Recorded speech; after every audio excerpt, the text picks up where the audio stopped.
seorang pemain menendang bolanya dengan sengaja ke kepala Marcelino. Saya rasa sampai hari ini juga saya ada ketakutan melihatnya ketika waktu itu Evan Dimas juga cederanya sangat parah sekali ketika dikasari oleh pemain Vietnam. Tepat malam ini, Erick Thohir putuskan timnas Indonesia gabung AFF. Begini reaksi Gila Ular Romeni.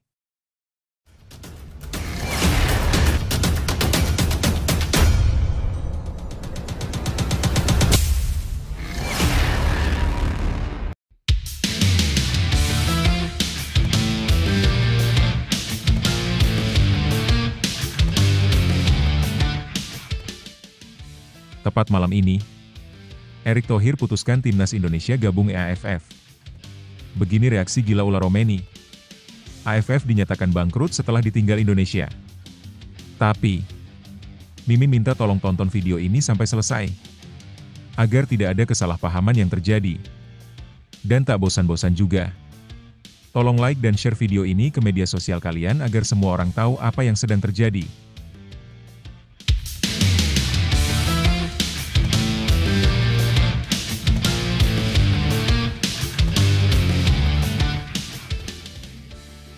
Erick Thohir ungkap kemungkinan Indonesia tak lagi jadi tuan rumah Piala AFF U23. Indonesia baru saja dipercaya menjadi tuan rumah Piala AFF U23, sebuah kehormatan yang semestinya membawa kebanggaan. Namun sayangnya, perjalanan Garuda Muda di turnamen ini tak sepenuhnya berjalan manis. Meski tampil penuh semangat dan memperlihatkan kualitas permainan yang baik, perjuangan mereka kerap tercoreng oleh aksi kasar dari lawan serta keputusan wasit yang dianggap merugikan. Banyak pendukung merasa kecewa, karena alih-alih mendapatkan apresiasi, timnas malah sering menjadi korban pelanggaran keras yang tidak ditindak tegas oleh pengadil lapangan. Atmosfer turnamen yang seharusnya membanggakan pun berubah menjadi penuh kekecewaan. Di tengah polemik ini, Ketua Umum PSSI, Erick Thohir, menyampaikan pernyataan yang cukup mengejutkan. Ia menyebut belum ada kepastian apakah Indonesia akan kembali menjadi tuan rumah turnamen AFF U23 di masa depan.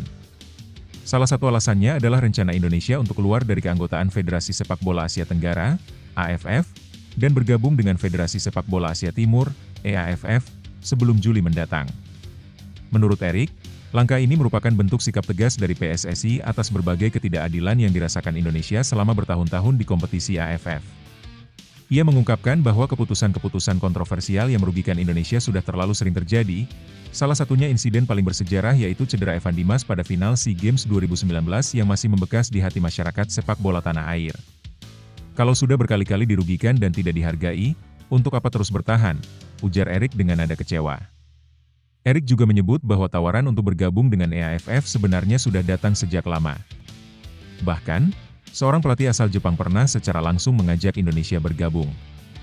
Menurutnya, ini adalah saat yang tepat untuk naik level dan meninggalkan persaingan dengan tim-tim yang kualitasnya masih di bawah. Sebagai bukti kemajuan, Indonesia menjadi satu-satunya wakil ASEAN di Piala Dunia U17 dan satu-satunya tim dari Asia Tenggara yang berhasil lolos ke babak ketiga kualifikasi Piala Dunia 2026 untuk level senior. Erick menegaskan bahwa menghadapi negara-negara kuat seperti Jepang dan Korea Selatan akan mendorong perkembangan sepak bola Indonesia ke arah yang lebih tinggi. Kalau kita ingin maju, ya harus berani bertarung melawan yang terbaik, tegasnya. Bermain melawan lawan-lawan yang lebih kuat diyakini akan mengasah mental dan kualitas permainan Garuda, dibandingkan terus melawan tim yang levelnya masih di bawah. Maka dari itu, rencana untuk bergabung dengan EAFF dianggap sebagai langkah strategis agar Indonesia bisa bersaing di level internasional yang lebih kompetitif. Bagaimana menurut kamu? Apakah Indonesia sebaiknya batal jadi tuan rumah AFF U23 dan bergabung dengan EAFF? Kalau kamu setuju, klik suka dan tulis di kolom komentar. Saya setuju Indonesia gabung EAFF. Ayo teman, berikan tanggapan kalian di kolom komentar. Bravo Timnas. Bravo Patrick Kluivert. Bravo PSSI. Ayo Garuda. Buktikan bahwa level kita sudah dunia. Buktikan bahwa kita adalah raksasa Asia. Tiket Piala Dunia harga mati. Di sisi lain, jangan lupa juga satu kalimat khusus untuk Patrick Kluivert CS yang sedang berusaha keras memajukan sepak bola Indonesia. Silahkan tulis di kolom komentar. Ayo terbang tinggi Garuda.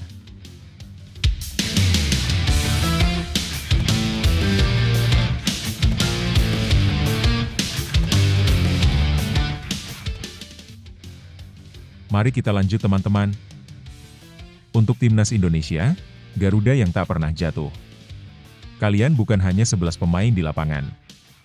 Kalian adalah harapan jutaan rakyat Indonesia. Setiap peluh yang jatuh, setiap tackle, setiap tendangan kalian adalah bukti bahwa Merah Putih tak pernah diam. Jangan pernah menyerah, meski dihina wasit, direndahkan lawan, atau dicibir dunia. Karena dari sejarah kita belajar, Indonesia tidak lahir dari kemudahan, tapi dari perjuangan. Kalian adalah wajah semangat bangsa ini. Teruslah bertarung, karena kalian tidak sendirian. Di balik kalian, ada jutaan suara yang bersorak, ada jutaan doa yang tak pernah berhenti, dan ada satu tekad, Garuda harus terbang lebih tinggi. Terus berjuang, Garuda. Karena bangsa ini percaya, kalian bisa, kalian hebat, dan suatu hari nanti, kalian akan mengangkat trofi bukan hanya untuk kemenangan, tapi untuk harga diri.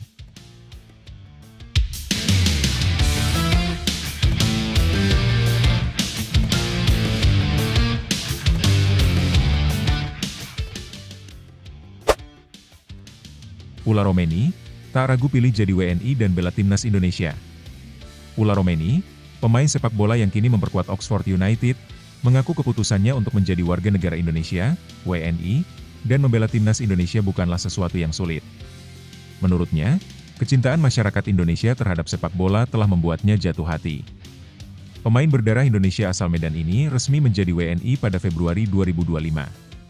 Tak lama setelah proses naturalisasi rampung, Romeni langsung tampil membela timnas Indonesia dalam 2 laga penting. Ia mencetak 2 gol, masing-masing saat Indonesia menghadapi Australia, 1-5, dan Bahrain, 1-0, pada bulan Maret lalu. Terkesan dengan fanatisme supporter Indonesia. Ula Romeni merasa sangat terhormat bisa mengenakan seragam timnas Indonesia. Ia menyebut atmosfer sepak bola di tanah air sangat hidup dan menggairahkan. Sepak bola di Indonesia sangat luar biasa. Antusiasme para pendukung terasa di setiap sudut stadion, bahkan di jalanan, ujar Romeni, dikutip dari laman resmi Kita Garuda. Ia juga berbagi pengalaman menyentuh saat bermain bersama anak-anak di salah satu kawasan permukiman Jakarta, yang semakin menguatkan rasa kedekatannya dengan masyarakat Indonesia. Keputusan yang datang dari hati. Menurut Romeni, bergabung dengan timnas Indonesia adalah keputusan yang ia ambil dengan keyakinan penuh. Melihat perkembangan pesat sepak bola nasional, ia merasa terdorong untuk menjadi bagian dari masa depan timnas Garuda. Pengalaman yang saya rasakan sejak pertama kali datang membuat saya yakin. Ini bukan keputusan yang sulit bagi saya, kata pemain berusia 24 tahun itu. Kini, Romeni tengah menikmati masa jeda bersama rekan-rekannya sebelum kembali berkumpul pada bulan Juni.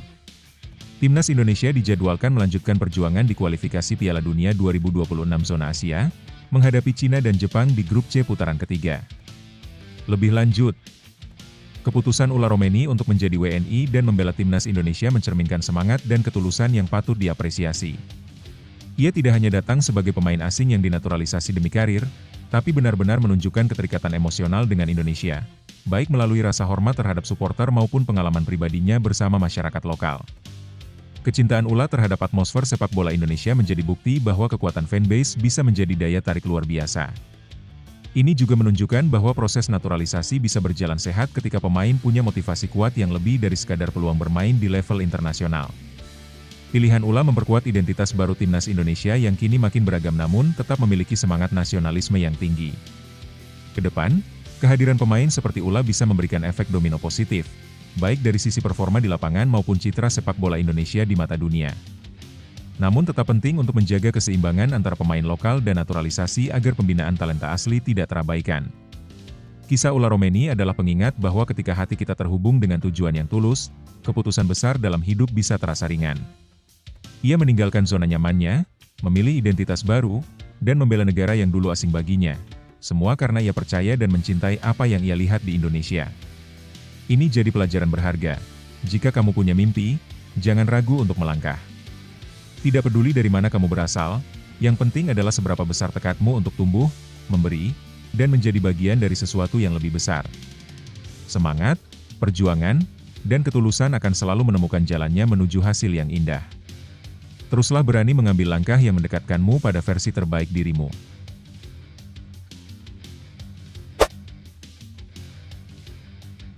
3 negara akan berlaga di turnamen sepak bola di Indonesia September 2025, termasuk Timnas Indonesia. Sebuah turnamen sepak bola mini dijadwalkan akan digelar di Indonesia pada 1 hingga 9 September 2025. Ajang ini dipersiapkan untuk mengisi kalender FIFA Matchday di bulan tersebut, sehingga 3 negara yang ikut serta tidak perlu mencari lawan uji coba secara terpisah.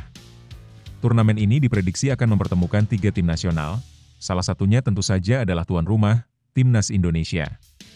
2 negara lain yang disebut-sebut akan menjadi peserta undangan adalah Lebanon dan Malaysia. Berikut ini adalah 3 negara yang kemungkinan akan berpartisipasi. 1. Timnas Indonesia. Sebagai penyelenggara, Timnas Indonesia dipastikan akan ambil bagian. Hingga saat ini, belum ada jadwal resmi yang tercatat untuk skuad Garuda di bulan September. Jika Indonesia berhasil lolos ke babak keempat kualifikasi Piala Dunia 2026 zona Asia, laga uji coba seperti turnamen ini akan sangat berguna sebagai ajang pemanasan. Babak berikutnya sendiri baru akan dimulai Oktober, sehingga waktu kosong pada September bisa dimanfaatkan sebaik mungkin. 2. Timnas Malaysia.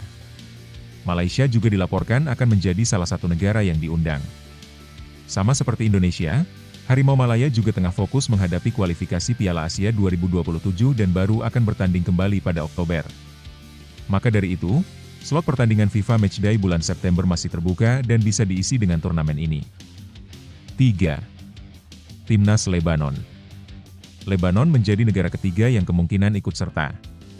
Tim ini belum memiliki lawan di bulan September karena jadwal resmi mereka juga baru dimulai kembali pada Oktober untuk kualifikasi Piala Asia 2027. Dengan begitu, mereka termasuk kandidat kuat untuk hadir dalam turnamen mini di Indonesia.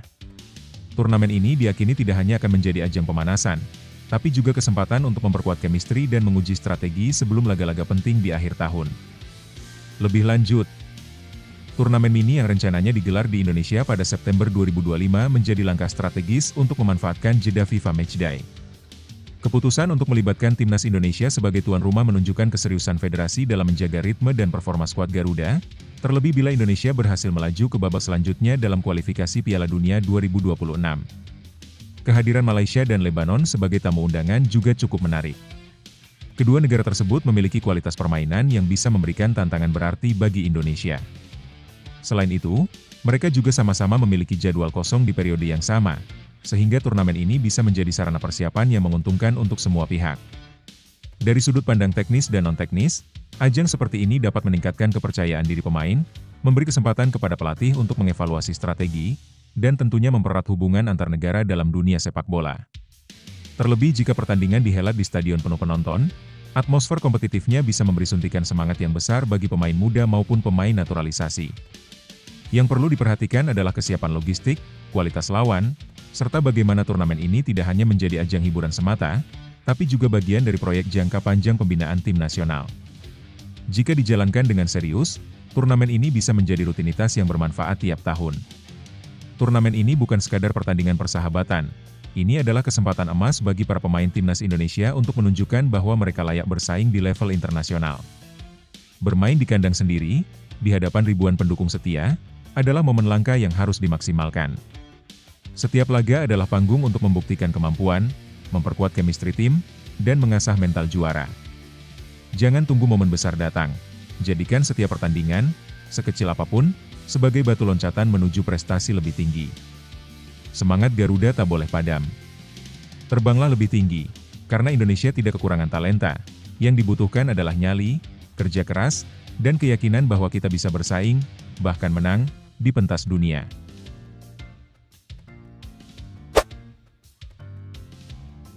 Berkat dukungan fans Timnas Indonesia, Elkan Bagot raih penghargaan di Blackpool FC. Pemain muda asal Indonesia, Elkan Bagot, baru saja menyelesaikan masa peminjamannya di Blackpool FC pada musim 2024 hingga 2025. Sebelum kembali ke klub induknya, Ipswich Town, Elkan berhasil meraih penghargaan bergengsi, yakni Community Championship, juara komunitas, yang diberikan oleh Blackpool FC. Penghargaan ini diberikan kepada pemain yang dianggap telah memberikan kontribusi besar baik di dalam maupun luar lapangan, terutama dalam membangun hubungan yang baik dengan komunitas dan supporter. Penghargaan tersebut diserahkan dalam acara malam penghargaan yang diadakan pada Selasa, 29 April 2025 waktu setempat.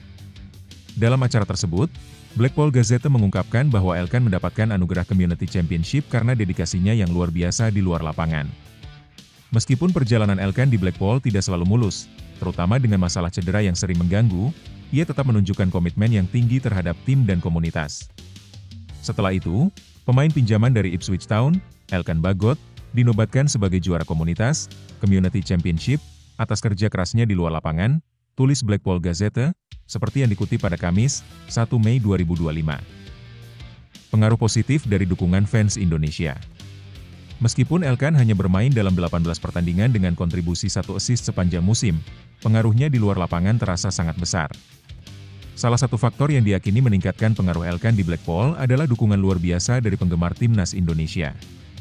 Sejak bergabung dengan Blackpool, Elkan menjadi pusat perhatian media dan penggemar sepak bola Indonesia yang dikenal sangat militan.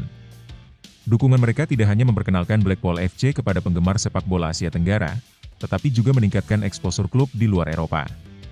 Indonesia dikenal memiliki basis supporter yang sangat besar dan fanatik, dan kehadiran Elkan di Blackpool menjadi jembatan antara kedua belah pihak. Hal ini semakin memperkuat hubungan antara Blackpool dengan pasar sepak bola yang lebih luas, khususnya di Asia. Dukungan tersebut diyakini sangat mempengaruhi keputusan Blackpool FC untuk memberikan penghargaan ini kepada Elkan, karena kontribusinya yang tak hanya terlihat di atas lapangan, tetapi juga dalam membangun hubungan yang baik dengan komunitas. Masalah cedera yang menghambat perkembangan. Meskipun berhasil meraih penghargaan, perjalanan Elkan di Blackpool tidak sepenuhnya berjalan mulus.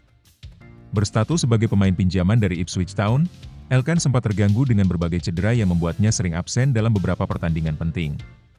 Cedera-cedera tersebut membatasi waktu bermainnya, namun saat dipercaya tampil, Elkan tetap memberikan dampak yang signifikan. Meski terbatas dalam jumlah penampilan, Elkan tetap menjadi pemain yang sering tampil krusial di berbagai pertandingan.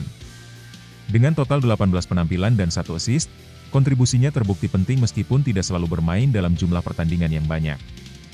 Ini menunjukkan kualitas dan kematangan mental Elkan dalam menghadapi tantangan di level kompetisi yang lebih tinggi. Penghargaan lain yang diterima pemain Blackpool. Selain penghargaan yang diterima Elkan Bagot, beberapa pemain lain di Blackpool juga mendapatkan penghargaan dalam malam penghargaan tersebut. Ashley Fletcher terpilih sebagai pemain terbaik pilihan supporter, Oli Casey menerima penghargaan sebagai pemain terbaik musim ini, dan gol terbaik musim ini diraih oleh Tom Blossom. Masing-masing penghargaan ini menunjukkan berbagai pencapaian yang telah diraih oleh para pemain Blackpool sepanjang musim. Situasi Blackpool FC saat ini. Saat ini, Blackpool FC berada di posisi ke-9 klasemen sementara League One dengan perolehan 64 poin dari 44 pertandingan. Dengan hanya menyisakan 2 pertandingan lagi, mereka berusaha menutup musim dengan hasil terbaik. Setelah itu, Elkan Bagot akan kembali ke Ipswich Town mulai 31 Mei 2025, dan statusnya sebagai pemain tetap akan dilanjutkan di sana. Harapan untuk masa depan Elkan dan timnas Indonesia. Setelah kembali ke Ipswich Town, Elkan Bagot diperkirakan akan kembali mendapat kesempatan untuk memperkuat timnas Indonesia dalam pertandingan internasional mendatang. Harapan besar kini bergantung pada perkembangan karirnya di Inggris dan apakah ia bisa terus menunjukkan kualitasnya di level yang lebih tinggi.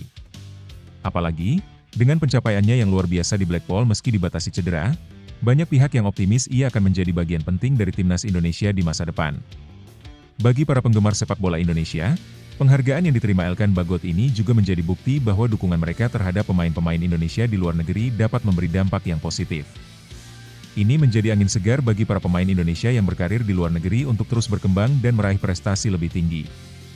Lebih lanjut, situasi yang dialami Elkan Bagot di Blackpool FC menunjukkan perjalanan yang cukup menarik, meskipun ada beberapa tantangan yang harus dihadapinya.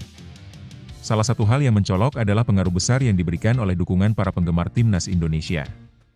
Keberadaan Elkan di Blackpool tidak hanya memperkenalkan pemain muda Indonesia kepada dunia sepak bola Inggris, tetapi juga membawa Blackpool FC lebih dikenal di Asia Tenggara. Penghargaan yang diterimanya, yakni Community Championship, merupakan pengakuan atas dedikasinya yang tidak hanya terlihat di lapangan, tetapi juga dalam hubungan baik yang dibangunnya dengan komunitas. Namun, meski mendapatkan penghargaan, perjalanan Elkan di Blackpool tidak sepenuhnya mulus. Cedera yang menghantamnya sepanjang musim membuatnya kehilangan banyak kesempatan untuk bermain. Ini tentu menjadi kendala besar bagi pemain muda yang sedang berusaha membuktikan kemampuannya di level kompetisi yang lebih tinggi. Namun, meskipun jumlah penampilannya terbatas, Elkan tetap menunjukkan kualitasnya dalam setiap kesempatan yang ada, dengan kontribusi 1 assist dan menjadi pemain yang cukup berperan penting dalam beberapa pertandingan. Ini menunjukkan bahwa meskipun ia tak selalu bermain secara rutin, ia memiliki potensi besar yang dapat dimanfaatkan oleh tim. Dalam hal ini, penghargaan Community Championship yang diterima Elkan juga bisa dilihat sebagai bentuk apresiasi terhadap kerja kerasnya di luar lapangan. Bukan hanya sekadar tentang performa di pertandingan, tetapi juga bagaimana ia bisa memberikan dampak positif terhadap lingkungan sekitar, baik itu dengan penggemar maupun sesama pemain. Kedepan, harapan besar ada di pundak Elkan untuk terus berkembang dan kembali ke Ipswich Town dengan pengalaman berharga di Blackpool. Dengan potensi yang dimilikinya, ia berpeluang besar untuk terus menjadi bagian penting dalam timnas Indonesia. Tentu saja, ia harus mengatasi tantangan cedera dan terus meningkatkan performanya agar bisa bersaing di level yang lebih tinggi. Dukungan yang terus mengalir dari penggemar Indonesia tentunya bisa menjadi motivasi besar baginya untuk tidak menyerah dan terus berjuang. Aturan baru AFC bisa rugikan timnas Indonesia di kualifikasi Piala Dunia 2026 zona Asia. Timnas Indonesia terancam mengalami kerugian akibat regulasi baru dari Konfederasi Sepak Bola Asia, AFC, yang menetapkan bahwa babak keempat kualifikasi Piala Dunia 2026 zona Asia akan digelar di Asia Barat. Kebijakan ini merupakan perubahan dari rencana awal yang mengharuskan pertandingan digelar di lokasi netral. Syarat tuan rumah babak keempat. Menurut informasi dari laman Wikipedia mengenai kualifikasi Piala Dunia 2026 zona Asia, dua negara dengan perolehan poin tertinggi dari posisi ketiga dan keempat di babak ketiga akan menjadi tuan rumah babak keempat. Jika mengacu pada klasemen sementara hingga matchday ke-8, Uni Emirat Arab, UEA, dan Irak berpeluang besar menjadi tuan rumah karena keduanya menduduki posisi ketiga di grup masing-masing dengan total 13 poin, UEA, dan 12 poin, Irak. Format babak keempat. Babak keempat akan diikuti 6 tim, yakni peringkat ketiga dan keempat dari masing-masing grup A, B, dan C di babak sebelumnya. 6 tim ini kemudian dibagi ke dalam 2 grup yang masing-masing terdiri dari 3 negara. Setiap tim akan memainkan 2 laga. Juara dari masing-masing grup otomatis lolos ke Piala Dunia 2026. Sementara peringkat kedua grup akan bertemu di babak playoff zona Asia untuk memperebutkan 1 tiket tambahan. Peluang dan tantangan timnas Indonesia. Berdasarkan klasemen terkini, timnas Indonesia baru mengantongi 9 poin, tertinggal dari UEA dan Irak. Hal ini membuat peluang Indonesia untuk menjadi tuan rumah sangat kecil. Selain itu, jika skenario di atas benar-benar diterapkan, maka Indonesia akan bertanding di kandang negara-negara Asia Barat seperti UEA, Irak, Qatar, Oman, dan Arab Saudi. Meski demikian, timnas Indonesia memiliki rekam jejak positif saat berlaga di Asia Barat. Pada Juni 2022, Indonesia sempat mengalahkan Kuwait 2-1. Dalam babak ketiga kualifikasi tahun ini, skuad Garuda juga tampil solid di Arab Saudi dan Bahrain tanpa menelan kekalahan. Di kelompok umur, timnas U23 bahkan menembus semifinal Piala Asia U23 2024 di Qatar, sementara timnas U17 berhasil menembus perempat final di Arab Saudi. Dengan semua dinamika ini, perjuangan timnas Indonesia untuk lolos ke Piala Dunia 2026 tidak akan mudah. Namun sejarah menunjukkan bahwa mereka mampu menciptakan kejutan, termasuk di wilayah Asia Barat.